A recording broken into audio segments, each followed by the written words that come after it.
le pouvoir des femmes, pour moi, ça représente beaucoup, hein, beaucoup de choses.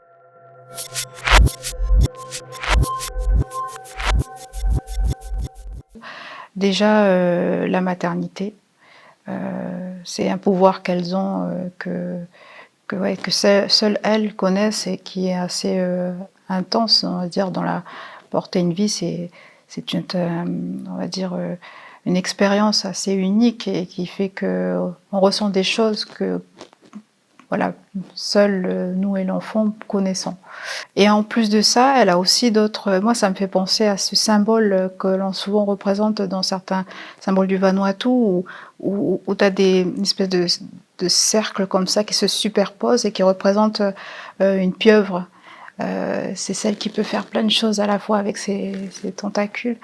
Et si elle, voilà, elle n'est pas là pour s'occuper de nourrir sa famille, elle est aussi ailleurs pour faire autre chose.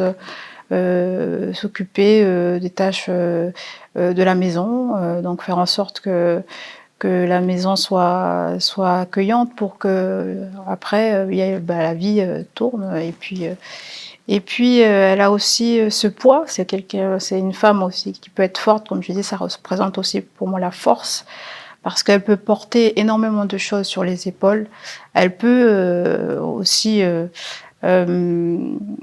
porter, mais aussi supporter. Ça peut être de la violence, comme ça peut aller sur des choses qu'elle n'a pas forcément accès ou le droit de faire. Là, je parle de femmes en général, mais ça peut aussi être dans la tradition, par exemple.